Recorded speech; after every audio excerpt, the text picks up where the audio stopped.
también, a ustedes y su familia.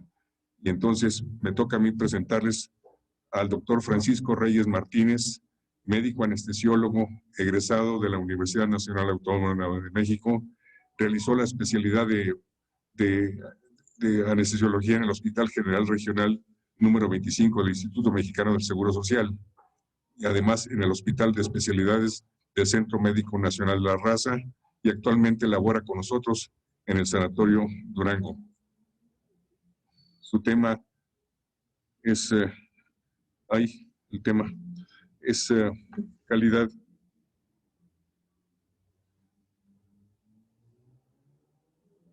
Es el dilema médico legal en la atención urgente del adolescente con adicción. Y por lo pronto les presento al doctor Francisco Reyes Martínez. Doctor, usted aquí. Perdón, se me olvidaba agradecerles cordialmente al área comercial del Sanatorio Durango, de parte del licenciado Eduardo Márquez y su asistente Arlet Solana, por todas sus prestaciones para poder utilizar aquí el auditorio. Gracias.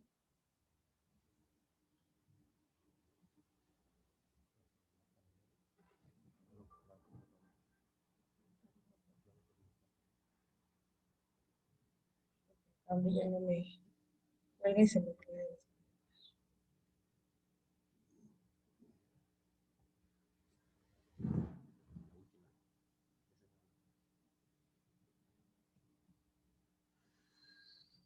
Buenas noches a todos los compañeros que están en línea.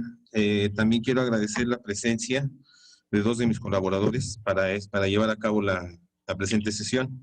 Uno de ellos, el doctor Bernardo Fernández Salazar, médico cirujano por la Facultad de Medicina de la UNAM, ginecólogo y obstetra por la especialidad realizada en el Hospital General de México de la UNAM, por parte de la UNAM. Medicina materno-fetal en el Hospital Adolfo López Mateos del ISSSTE. Cuenta con una maestría en bioética por parte de la Universidad de Anáhuac, médico adscrito de ginecología obstetricia del Sanatorio Durango desde el año 2000, actualmente jefe de obstetricia en el Hospital Materno Infantil Magdalena Contreras. Asimismo, agradecer la presencia de la licenciada Carla Fabiola Contreras Martínez, licenciada en Derecho por la Facultad de Derecho de la Barra Nacional de Abogados, posgrado en Teoría del Caso en el Sistema Penal Acusatorio por la Facultad de Derecho de la Barra Nacional de Abogados, abogada del Departamento Jurídico de Protección Médico Legal. Muchísimas gracias a los dos por su apoyo y por su colaboración para esta sesión.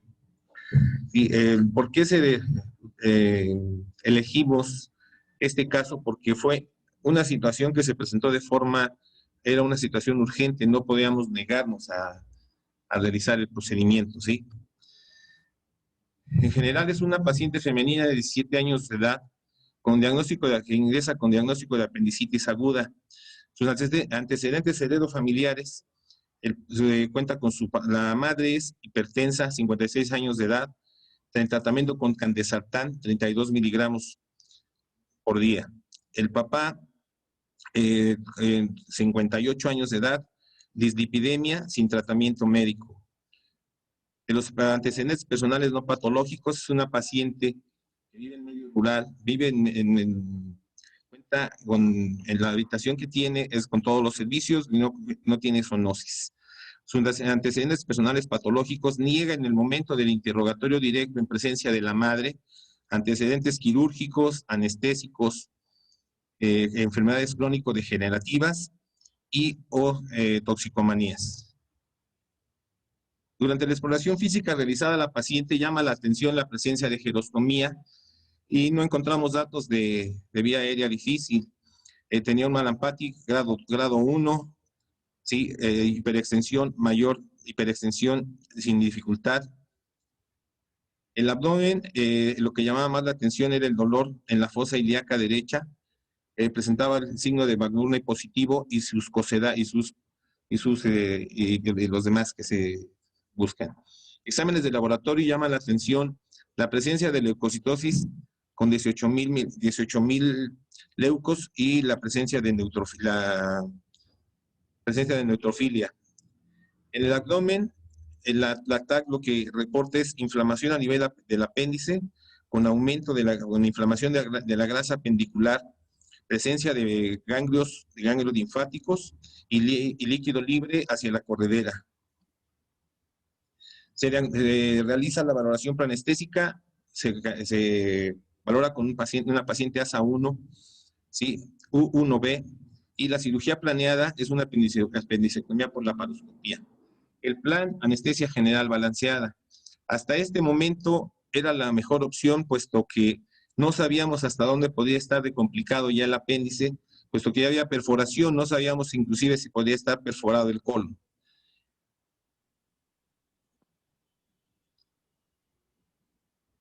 Llegando al quirófano se realiza el monitoreo de rutina con presión arterial de 110/70, frecuencia cardíaca de 74, saturación de 96% y frecuencia respiratoria de 16. Sin embargo, la paciente de forma espontánea nos refiere consumir marihuana desde hace 2 años, un cigarrillo diariamente y sus padres no están enterados. Nos pide que no se le comunique a los familiares y aquí es donde entra el dilema para nosotros. El último consumo que ella había tenido fue un día previo a la cirugía. Ella nos refiere que no combina drogas, sin embargo hubo que complementar la exploración física a nivel de los pliegues interdigitales en miembros superiores e inferiores, puesto que cuando una persona es adicta a alguna droga, regularmente no utiliza una sola, sino que la va combinando de acuerdo a la tolerancia que va realizando. El manejo anestésico consistió en una narcosis basal con fentanil, inducción con propofol y relajación con esmerón, ventilación manual controlada, previo a la intubación orotraqueal con un tubo 7 sin mayor complicación. El mantenimiento anestésico se fue con ventilación mecánica controlada. Los parámetros ahí anotados: volumen de 450 mililitros, frecuencia respiratoria de 10. El sevoflurano en 2 volúmenes por ciento se mantuvo en esa cantidad, en esa concentración, y 1.5 litros por minuto de oxígeno. Adyuvantes, nos llamó la atención que tuvimos que utilizar 300 microgramos más de fentanil. El manejo para el posoperatorio, del dolor para el posoperatorio, consistió en 1 gramo de paracetamol y previendo por la manipulación que se realizó de la pieza, la presencia de náusea o vómito con ondansetrón. Se emergió por lisis metabólica, se extubó sin complicaciones y pasó a la unidad de cuidados posanestésico con aldrete de 9. Se medicó también previo a salir de la sala con buprenorfina, 150 microgramos subcutáneos y 150 microgramos en 100 mililitros de solución a pasar en media hora. ¿Sí? Hasta aquí nos quedamos en este momento en cuanto a lo que sucedió con la paciente. Hasta esta parte, el manejo anestésico no tuvo ninguna complicación. Sin embargo, aquí el dilema viene porque tenemos que ver los derechos que tiene el paciente y también los derechos que tenemos nosotros como médicos y las obligaciones del mismo. Le voy a dar paso a mi compañero, el doctor Fernández. Él nos va a hablar acerca de esta parte.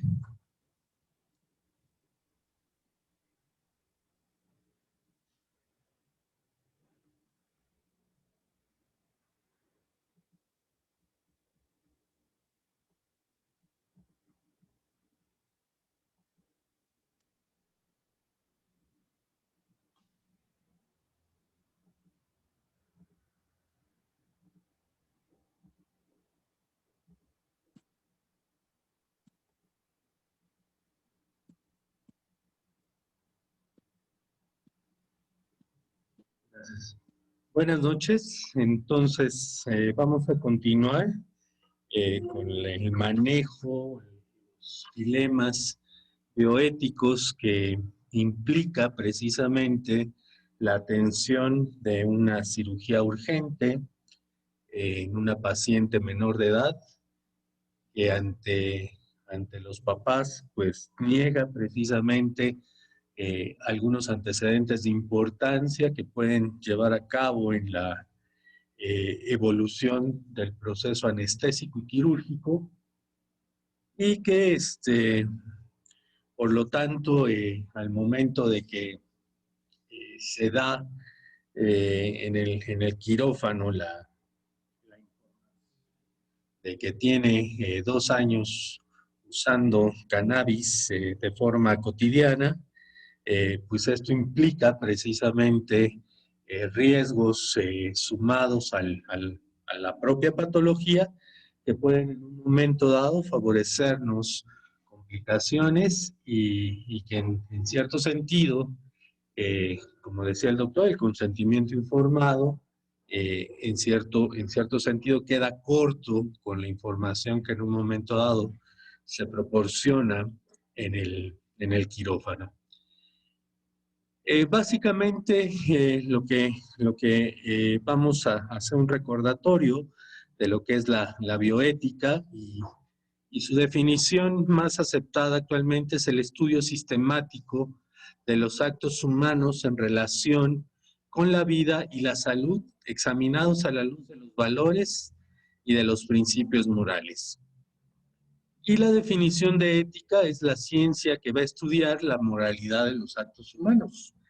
Entonces, aquí entra precisamente este conflicto cuando establecemos una relación médico-paciente y que en cierto sentido nos omiten información que puede ser importante para el desarrollo en un momento dado de la evolución clínica del propio padecimiento y que en este caso, al tratarse de un menor de edad, pues nos puede en un momento dado todavía complicar más el acto médico. Sabemos en un momento dado que existen muchas teorías relacionadas precisamente con el punto de vista bioético, los principios más aceptados en este sentido son los que proponen Beauchamp y Childress, en el cual nos hablan precisamente de 4 principios básicos que tiene el paciente, que en este caso es la autonomía, en la cual o se define como el respeto que se tiene a las personas, sus valores, a sus criterios, a sus preferencias, y en cierto sentido tiene una prioridad en la toma de decisiones de la persona como tal. Básicamente nos habla precisamente de la dignidad que tiene esta persona como sujeto, como persona propia. El siguiente principio nos habla precisamente de la no maleficencia, que básicamente está basado en el principio hipocrático del no dañar. Buscamos precisamente con esto el ofrecer el mejor tratamiento y minimizar a lo más que se pueda el daño que en un momento dado se pueda ocasionar derivado precisamente de la patología o de los propios antecedentes que nos refiere el paciente. El siguiente principio que se propone es precisamente la beneficencia, en el cual maximizamos los daños, los beneficios posibles y disminuimos los daños, ¿no?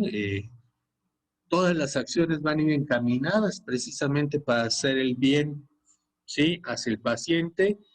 Y el cuarto principio que manejan precisamente en estas teorías más aceptadas se remite a la igualdad, al principio de justicia, perdón, que se remite a la igualdad o al equilibrio en los tratamientos y a la distribución equitativa de los recursos en las políticas sanitarias del Estado, en los servicios de salud, hospitales o en los estudios de investigación. Prácticamente estos principios fueron en un momento diseñados para aquellos pacientes sujetos a estudios de investigación y en términos generales en la práctica médica cotidiana, pues en muchas ocasiones pudieran a veces estar peleados o en muchas ocasiones puede uno ser más importante que el otro, pero no siempre son determinantes en la práctica médica cotidiana que tenemos. Y bajo esta circunstancia es lo que en un momento dado nos hablan. Cada uno de estos principios, el de autonomía, que es el respeto a la persona, que básicamente lo asociamos al consentimiento informado, el hecho de nosotros informarles cuál va a ser su diagnóstico, su manejo, su pronóstico y todas las posibles complicaciones que esto deriven, pues es un derecho que tiene el paciente. Entonces nosotros lo ejercemos al momento que informamos y damos un consentimiento informado en el cual nos firman de que están enterados de todo esto.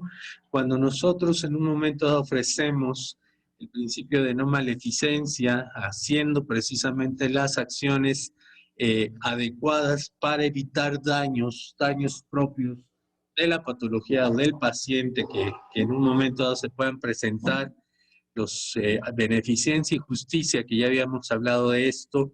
Entonces, puede uno, como decíamos, ir siendo más relevante que el otro de acuerdo precisamente a la patología.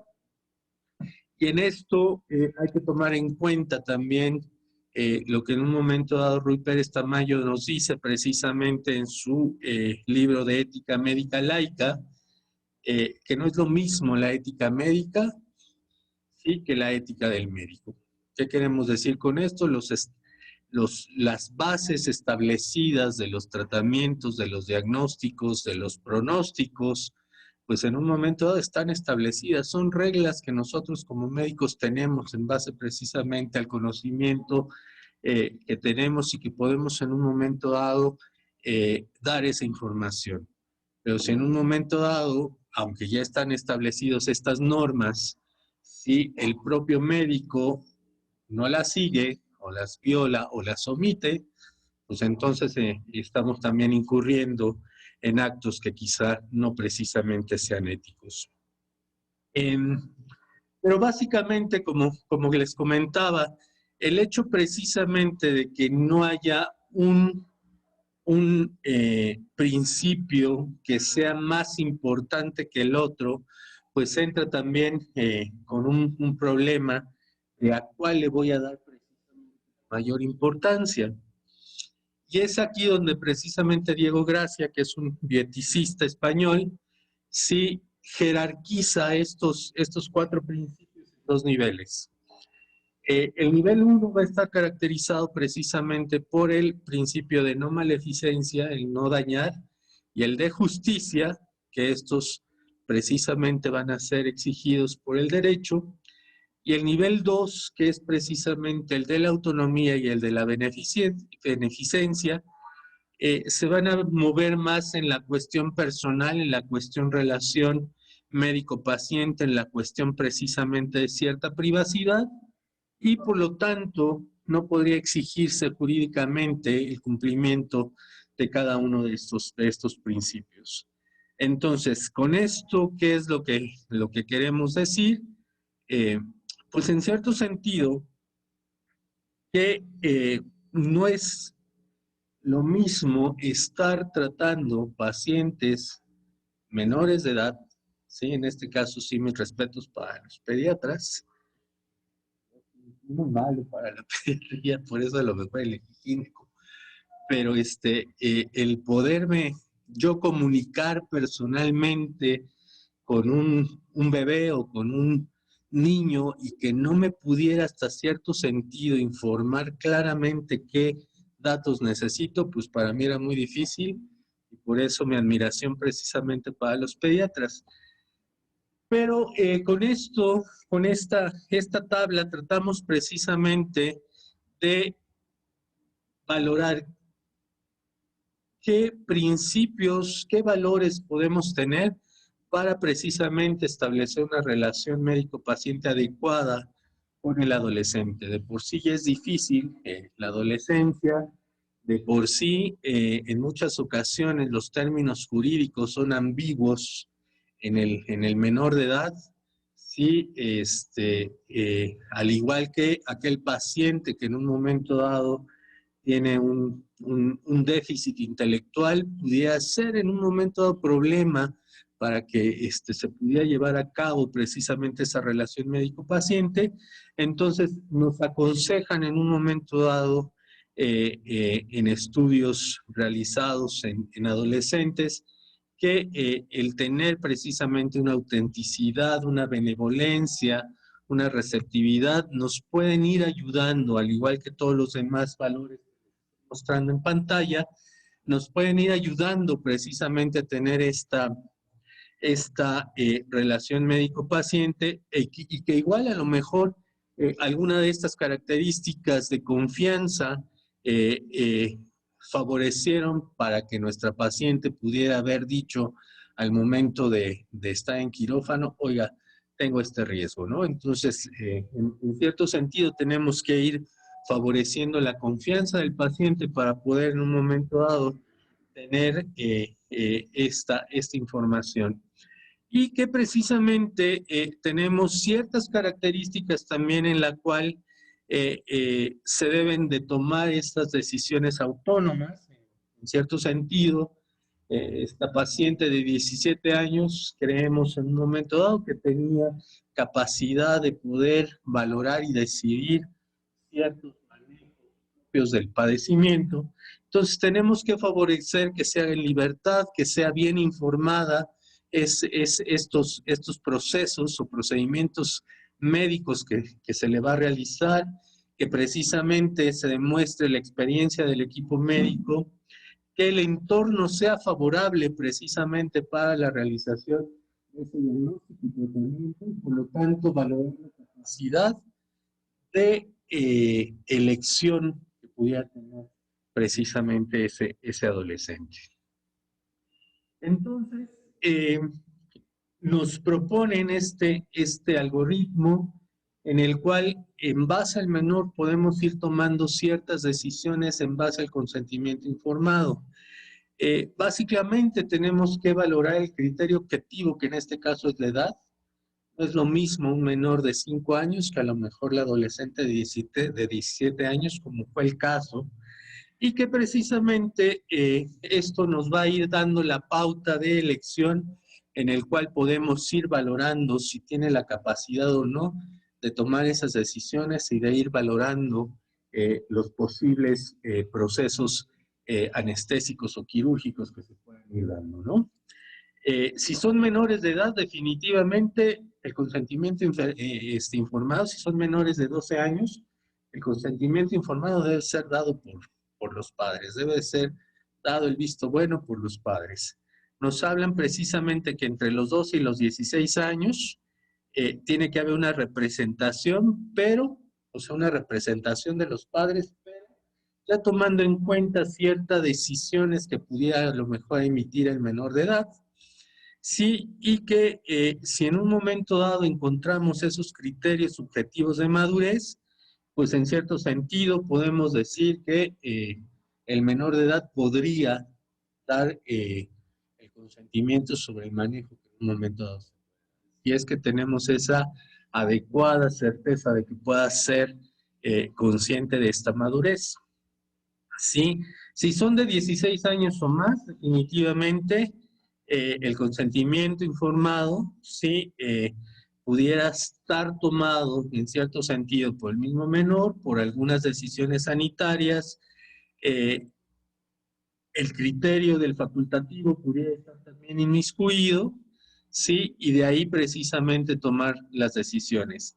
En este caso, esta paciente tenía más de 16 años, debemos tomar en cuenta que era un padecimiento urgente, ¿sí? Y que en cierto sentido sí había riesgos de que en un momento dado se pudiera complicar el proceso anestésico. Entonces hay que tomar aquí la variable urgencia.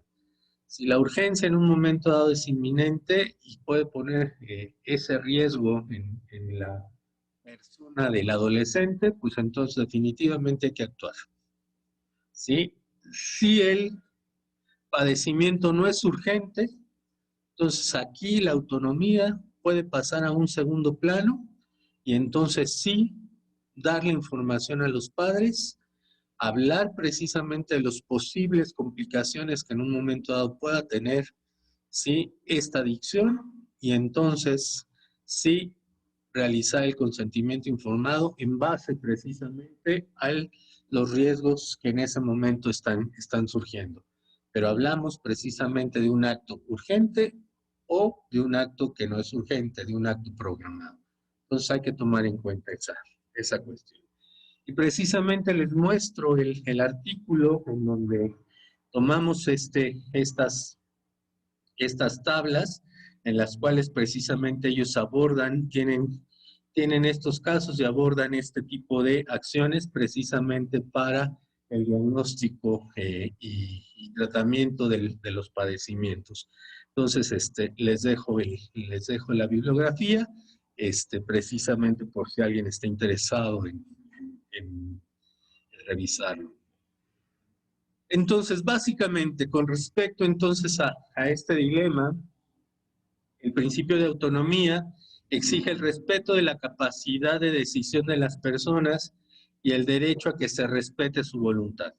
Sí, pero en el menor de edad siempre tiene que haber el parámetro de madurez y siempre debe de haber la imagen de la persona responsable que en un momento dado pueda tomar también la decisión final con respecto precisamente a esto. Si la competencia del menor se va a evaluar de forma positiva, se está determinando que tiene una edad madura para tomar este tipo de decisiones, se deberá respetar la negativa del adolescente a la realización de pruebas, así como a que se informe a sus familiares responsables, y esto como respeto a la confidencialidad. Repetimos, siempre y cuando el padecimiento sea o el tratamiento sea un proceso programado. Si es un proceso urgente, pues en este sentido, con perdón, esto pasa a un segundo plano, ¿sí? Y se puede en un momento dado omitir o en su defecto dar aviso precisamente a los familiares. Y si de plano no se evalúa la competencia, si estamos viendo que precisamente ese menor no tiene esa capacidad, el profesional puede tomar las decisiones en base a la edad del adolescente, sí, y pues puede decidir en un momento dado si prevalece o no prevalece su autonomía, pero con la finalidad que puede estar ante una práctica de elevado riesgo jurídico. Puede tomar la decisión de no avisar, de no decir, pero si en cierto sentido hay precisamente complicaciones, pues entonces el médico está precisamente tomando un momento a llevar, tanto en la persona del adolescente, como en su caso, su vida profesional. ¿Sí?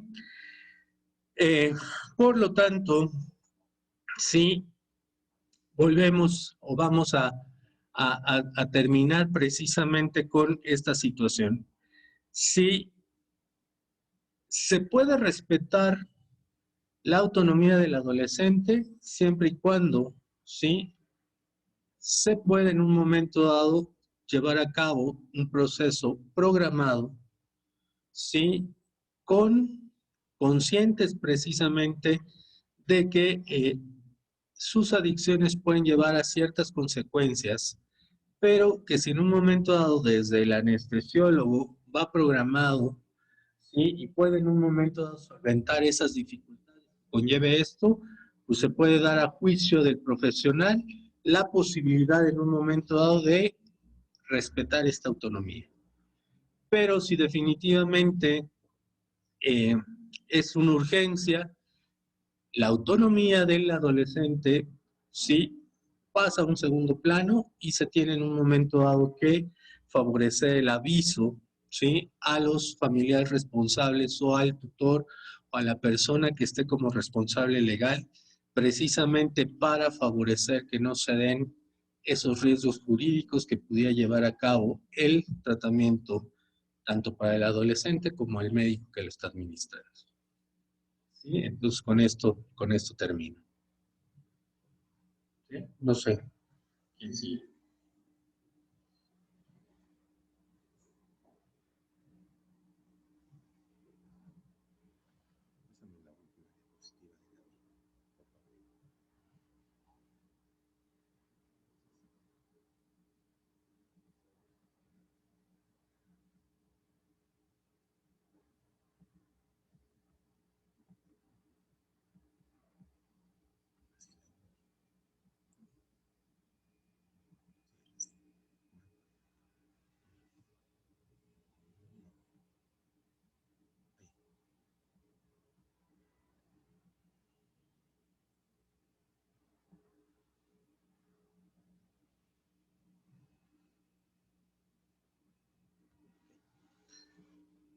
Hasta aquí hemos visto cuáles son los derechos y las obligaciones que se tienen para con el paciente y también cuál fue el manejo anestésico. Gracias a Dios el resultado se llevó a buen puerto. Sin embargo, realmente, ¿qué es el cannabis? Es una planta que se tiene llamada cannabis sativa, y lo que se ha aislado de ellos son los cannabinoides. El más conocido es el delta-9 tetrahidrocannabinol. En un principio se tenía la planta con una concentración de 1.5%. Sin embargo, se han hecho cambios en cuanto a la gente que se dedica a este tipo de situaciones. Ha hecho combinación en cuanto a cada una de las plantas que se tienen, porque hay varios tipos en cuanto a las plantas. Y esta concentración de cannabis ha estado variando, o existe una variación desde 1.5 a 20% en cuanto a la concentración del delta-9 tetrahidrocannabinol. ¿Qué es lo que sucede con esto? Que realmente cuando se inhala, cuando se alcanzan los principales órganos que tienen mayor irrigación: corazón, riñón, cerebro e hígado. Lo que sucede en cada uno son los cambios similares en cuanto al EPOC. Hay daño a nivel del epitelio alveolar, ¿sí? Se han reportado casos en cuanto a cáncer por el consumo del cannabis. Los dos principales son benzopireno y benzatraceno, además de 50 o más, de acuerdo a la literatura que se consultó. A nivel cardiovascular existe una actividad que puede ser simpática o parasimpática. En algún momento puede presentar el paciente hipotensión y bradicardia, o de acuerdo también a cuánto es lo que se haya consumido, puede presentar hipertensión y taquicardia. Y esta taquicardia tornarse hasta una disritmia que podría costarle la vida al paciente. Esto se pudo haber presentado precisamente con esta niña, puesto que no sabíamos qué es ni cuánto es lo que consumía, ni de qué origen era la planta. ¿Sí? A nivel del sistema nervioso, principalmente va a producir alteraciones visuales y auditivas. Las alteraciones visuales se van a reflejar a nivel del lóbulo occipital, en las zonas 17 y 18 de Brodmann, y las auditivas se presentan en el área 41 y 42 a nivel temporal. Todo esto pudo haber sucedido, pero veamos ahora qué es lo que implicaría, o lo que pudo haber implicado de forma legal esta parte. ¿Sí? Licenciada, si me hace favor.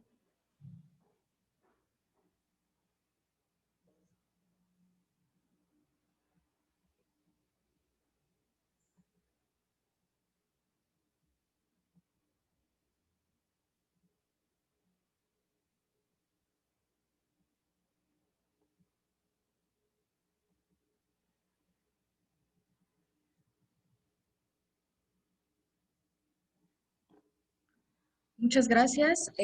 Ahora vamos a ver estrictamente qué hubiera pasado legalmente si se nos hubiera presentado alguna complicación con esta paciente.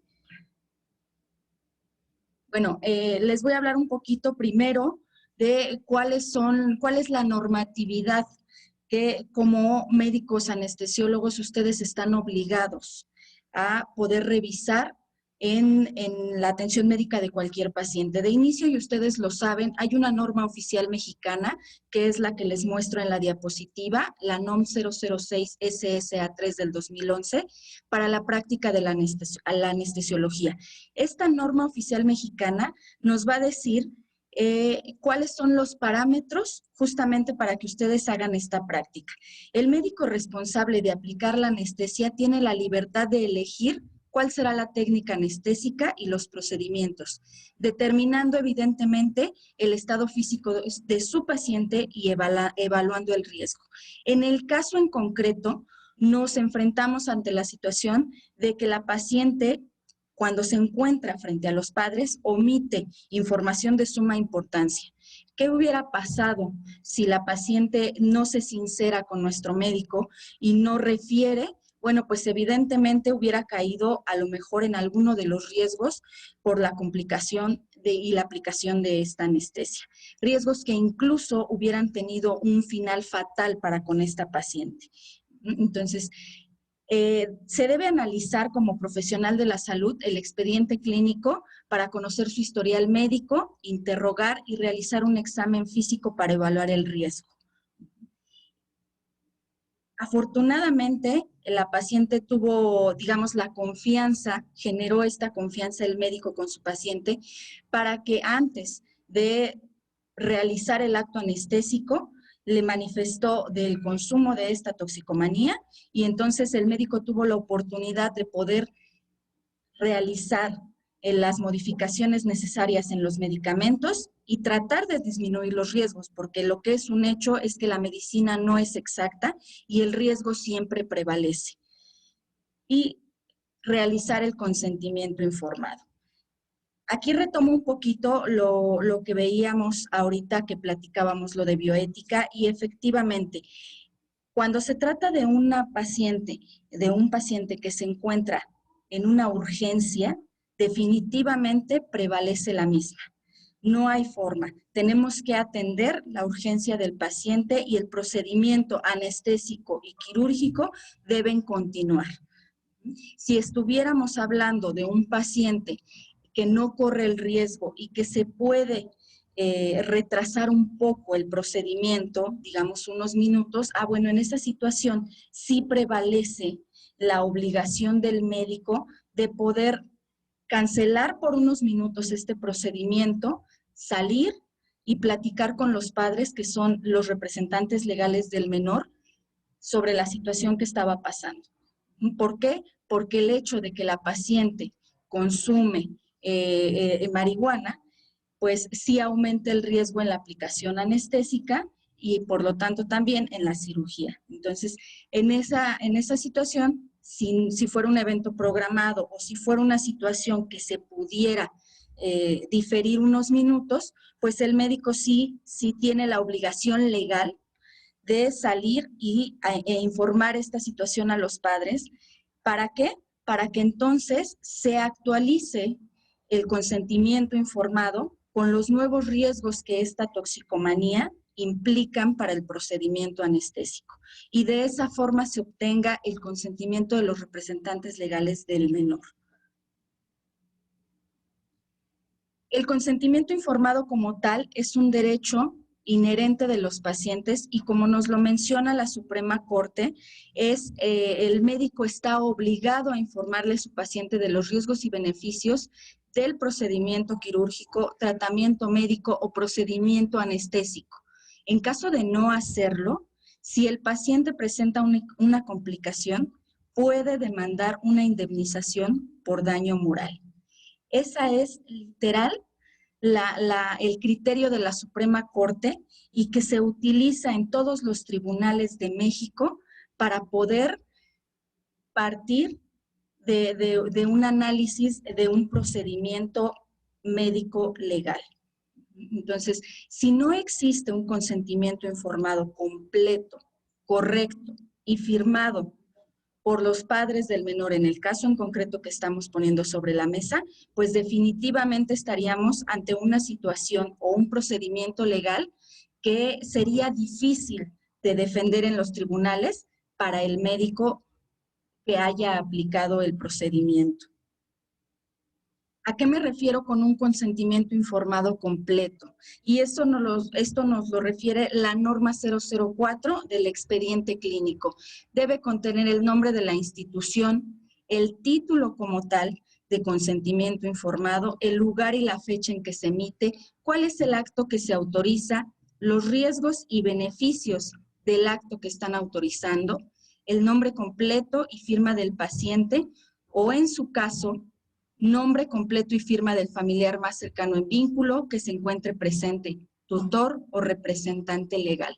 Nombre completo y firma del médico que proporciona la información y recaba el consentimiento informado y nombre y firma de 2 testigos. Siempre se recomienda que los testigos sean uno por parte del familiar y uno por parte del médico. En caso de que no existiera algún familiar, pueden ser 2 testigos por parte del médico. Ok, Ok, pero ¿qué pasa entonces en el caso en concreto que estamos viendo que es un menor de edad? Y bueno, en México, la Ley General de Salud le da, la Ley General de los Derechos de las Niñas, Niños y Adolescentes les otorga autonomía y capacidad como un aspecto inherente del ser humano y deben ser respetados sus derechos como tal, a pesar de la edad que ellos tengan. Eso es un derecho inherente que por el simple hecho de que ellos son individuos. Sin embargo, para ejercer estos mismos derechos, ellos necesitan de la representación de padre, tutor o representante legal, ya que los niños, los adolescentes, los menores de edad, solamente pueden asentir su capacidad de decisión, más no consentir la misma. Este consentimiento lo deben dar los padres o tutores de los mismos. ¿A qué voy con esto? En México, solamente el individuo que es mayor de 18 años es considerado como mayor de edad y puede tener libremente autonomía sobre sus bienes y sobre la capacidad de elegir procedimientos diagnósticos y tratamiento en situaciones relacionadas con su salud. Por lo tanto, hablando de menores de edad, pueden ser escuchados, sí, porque es su derecho. Su derecho a la salud les incluye el estar informados. Ustedes como médicos ellos tienen el derecho de estar informados, ustedes tienen la obligación de proporcionarles la información de acuerdo a la edad que tengan, en palabras entendibles para ellos, cuál es su enfermedad o padecimiento, cuáles son los tratamientos o las opciones que se tienen para el mismo, cuáles son los riesgos o los beneficios que se buscan. Y en la medida de la capacidad que tenga el menor, puede ser un mayor maduro y lo puede comprender, como el caso en el que estamos tratando, que comprendió los riesgos y al final del día decidió, mejor decirle al médico de esta toxicomanía antes de la aplicación de la anestesia. Sin embargo, reitero, ¿no? Aquí hay dos puntos importantes. Ellos pueden estar informados, sí, pero ellos no tienen legalmente la capacidad de decisión. Esa capacidad siempre es trasladada al padre o tutor. Como médicos, ustedes están obligados entonces a observar estas dos situaciones. Uno, calificar primero si es una urgencia o si puede ser atrasada un poco el procedimiento, tratamiento, cirugía. Y dos, entonces, escuchar al menor, darles la información, escuchar entonces si está de acuerdo o no, pero al final del día la decisión es de mamá, papá o tutor. ¿Y por qué soy un poco enfática con esto del consentimiento informado? Y en la lámina les pongo que el Senado aprobó modificaciones a la Ley General de Salud para no criminalizar el acto médico. Y es que en últimas fechas los derechos de los pacientes fueron incrementando y el derecho del médico se quedó un poco rezagado.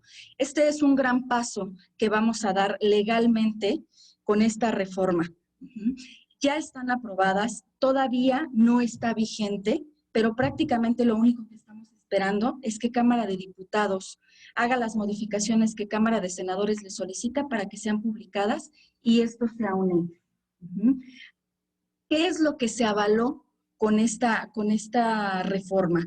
Bueno, pues se va a adicionar un artículo 470 bis a la Ley General de Salud, el cual nos dice que si existe un consentimiento informado con todos los riesgos y beneficios del procedimiento y lo que le sucedió a nuestro paciente fue precisamente un riesgo inherente de ese procedimiento, en automático ese acto médico no se podrá criminalizar.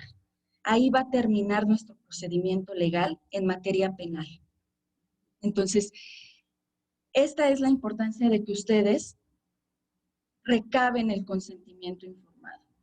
No quiero sonar repetitiva, pero sí es importante que primero califiquen si es una situación de urgencia o no.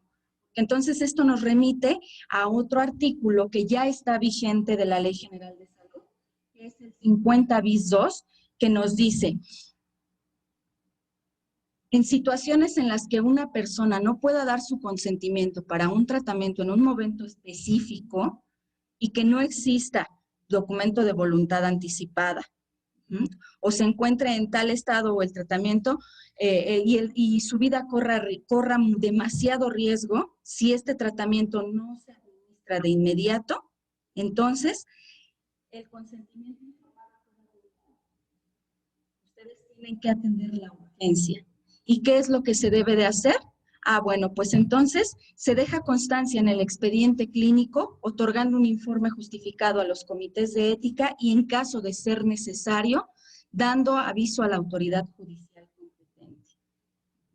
¿Qué es lo que pasa? Por ejemplo, y aquí les pongo un ejemplo que a lo mejor me voy a salir un poquito del caso en concreto, pero me parece perfecto para ilustrar este párrafo. ¿Qué pasa con los testigos de Jehová? De repente llega un menor, los papás son creyentes testigos de Jehová y dicen, no quiero por ningún motivo que le hagas una transfusión. ¿Qué pasa cuando ustedes están adentro del quirófano? Y la vida de ese menor depende de realizarle esa transfusión de sangre. Por supuesto que la pueden realizar, porque legalmente a ustedes los cubre la urgencia y el salvaguardar la vida de su paciente. Una vez que lo hayan realizado, entonces se hace la constancia en el expediente clínico e incluso se puede dar aviso al Ministerio Público de esta situación. ¿Por qué? Porque cuando sobrepasan los padres esa representación legal que tienen para con sus hijos y esto les puede causar un daño, sobre todo al bien jurídico tutelado mayor que es la vida, entonces, ¿quién asume la representación del menor? El Ministerio Público o en todo caso un juez de lo familiar. Lo más rápido para solucionar para ustedes en ese momento como profesionales de la salud es un ministerio. ¿Qué sucedería, por ejemplo, si esta menor del caso en concreto hubiera llegado sola por algún accidente y el caso de urgencia, ella nos dice que entonces es consumidora de cannabis? Bueno, pues entonces, por el caso de urgencia, se omite el consentimiento informado y se atiende la urgencia del menor. Y de manera inmediata, se puede dar aviso al Ministerio Público, sí, y además se actualiza cuando llegaran los padres con el informe a los padres y todo se queda justificado en su expediente clínico. En la mayoría de las situaciones, los padres, nosotros siempre creemos que toman decisiones correctas, sobre todo para la salud de sus hijos. Pero, ¿qué pasaría, por ejemplo, si ustedes también observan que el padre o tutor sobrepasa, como yo les mencionaba, su representación y hay una situación de maltrato, una situación que no favorezca la salud del menor? Les reitero, hay que dar aviso al Ministerio Público porque en ese caso el Estado es el que tiene la obligación de brindar la representación a este menor de edad. Y la Ley General de Salud nos dice justamente que en el caso de las niñas, niños y adolescentes, constituye una obligación por parte de ustedes como prestadores del servicio en implementar los apoyos y ajustes razonables, adecuados a su edad, para su voluntad y para que su voluntad y sus preferencias sean tomadas en cuenta en la determinación del tipo de intervenciones encaminadas a garantizar su recuperación y bienestar. Y concluyo nada más recordándoles, ustedes tienen la obligación de informarles, de escuchar al menor, pero el consentimiento siempre debe ser dado por padre, tutor o representante legal.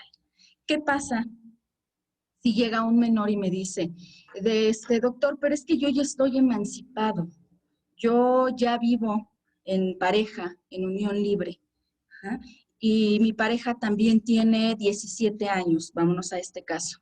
Ok, les informo, médicos, que a partir de junio del 2019, en la legislación mexicana, específicamente Código Civil y Código Civil Federal, la emancipación quedó derogada.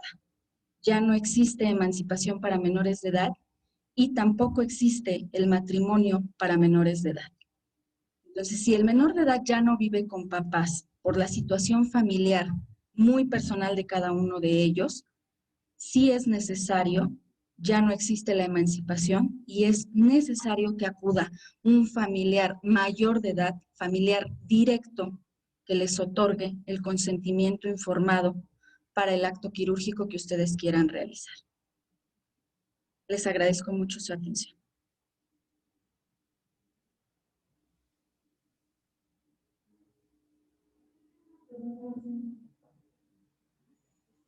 Vamos a comenzar con un espacio para preguntas.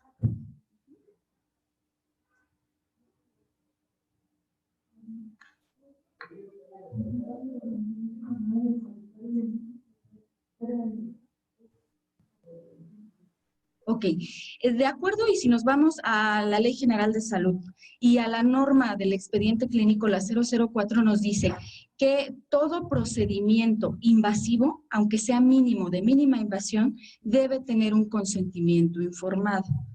Entonces, ¿qué se sugiere? Sobre todo para, no sé, doctora, ¿usted es pediatra? Ok, sobre todo para los pediatras, ¿qué le sugerimos nosotros como abogados? La ley nunca va a ser específica y nos va a decir, tú pediatra debes tener un consentimiento. La ley es muy general y nada más dice, para cualquier procedimiento o tratamiento, aunque sea de mínima invasión, tú tienes que tener tu consentimiento informado. Nosotros como abogados y por la práctica de la defensa de ustedes, les sugerimos que a lo mejor si es un paciente de primera vez, ustedes hagan firmar un consentimiento para poder auscultar al menor. Yo te recibo al menor, muy similar a lo que hacen los hospitales, los sanatorios, para cuando llega un paciente y lo van a ingresar. Consentimiento informado de ingreso, ¿no? Entonces, me firmas tú el consentimiento informado para eso. Y así vamos a hacer algún otro procedimiento, mayormente, aunque sea mínimamente invasivo, entonces sí tiene que haber un consentimiento informado específico para ese procedimiento. Por ejemplo, y a lo mejor les va a sonar exagerado y de repente hay muchos médicos que me dicen, licenciada, pero es que eso es llenarme de papel. Pero créanme que para nosotros, como sus abogados, el consentimiento, como ya se los mostré, es el documento más importante porque incluso nos permite descriminalizar su acto médico, 1. Y 2, es el documento que nosotros tenemos, todo su expediente clínico, para decirle a la autoridad, esto fue lo que hizo mi médico, aquí está, y lo complemento o lo sustento con literatura médica y con guías de práctica clínica. Un ejemplo, el aplicar una inyección o el aplicar las vacunas. ¿Por qué? Porque le puede generar una reacción, así sea fiebre, ¿no? O le puede generar algún moretón. Entonces, sí, para ese tipo de procedimientos, lo ideal es que sí cuenten con un consentimiento informado.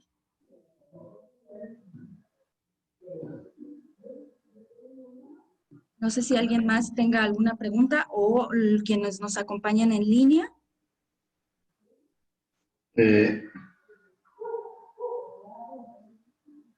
Si me ven, para...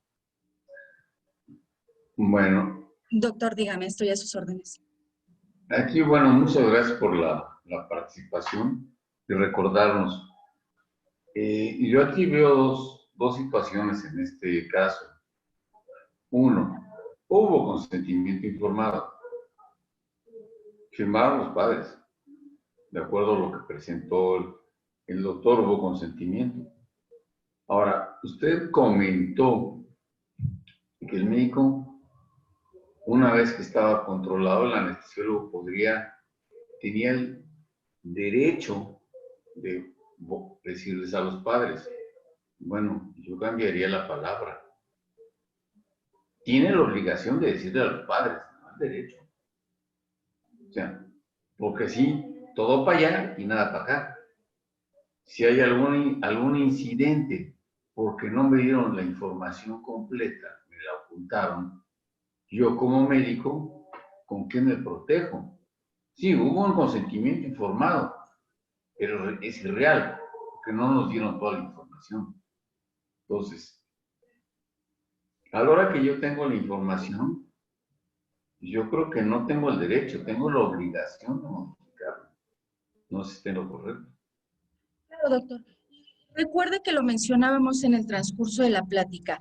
Efectivamente hay un consentimiento informado, pero es un consentimiento informado que, como usted bien lo dice, no contiene todos los riesgos, porque faltan los riesgos derivados de la toxicomanía.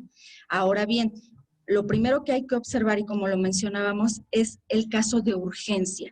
Es por eso que en ese momento, en este caso en específico, el anestesiólogo no sale en ese momento, no cancela el procedimiento porque era un caso de urgencia. Ahí prevalece la urgencia de atender y salvaguardar la vida de nuestro paciente.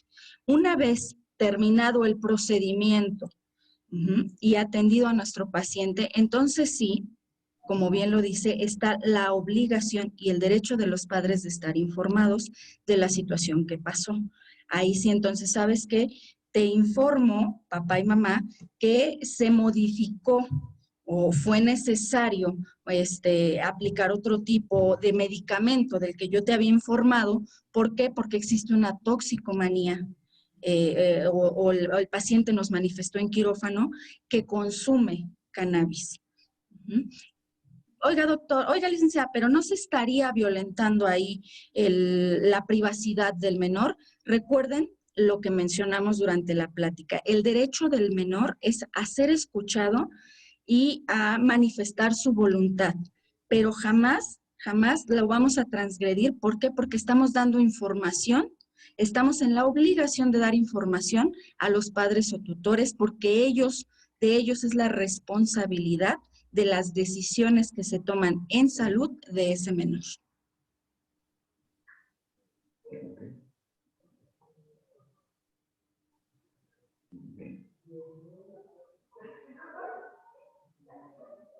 Creo que no tenemos más preguntas. Yo les agradezco su atención.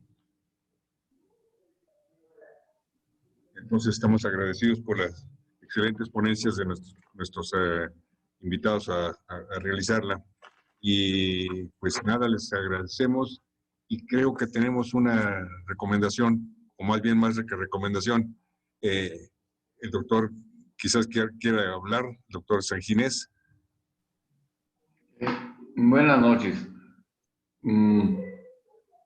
Es nuestra segunda sesión mixta, virtual y presencial. Y bueno, la primera que ya nos han permitido el uso del auditorio. Espero que en las próximas tengamos más quórum. Pido 2 disculpas y quisiera yo comentarlo.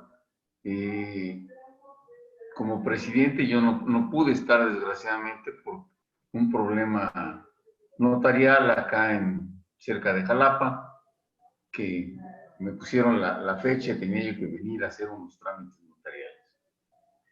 También el doctor Alejandro no pudo estar con ustedes porque, bueno, con toda la pena del mundo, falleció su padre y entonces, bueno, también está en una situación que impidió que estuviera con nosotros. Agradecemos enormemente la participación en línea. Le agradezco mucho al doctor Reyes y a su equipo por la participación de un tema que, pues, aparentemente ignoramos, porque todo el mundo dice, sí, ya firmó el consentimiento, sí. Pero la verdad es que a la hora de la hora nos faltó esto, nos faltó aquello. Entonces yo creo que es un tema muy importante que debemos de tener en cuenta, no solamente en el caso de menores de edad, sino en el caso de adultos, y pues es hablarle al paciente y decirle todas las posibilidades que hay de un evento. Ahora sí, muchísimas gracias. Doctor Gómez Scott, si quiere hacer algún otro comentario. Nada más agradezco a los que asistieron y esperemos que en las próximas tengamos mayor asistencia presencial aquí en nuestro auditorio.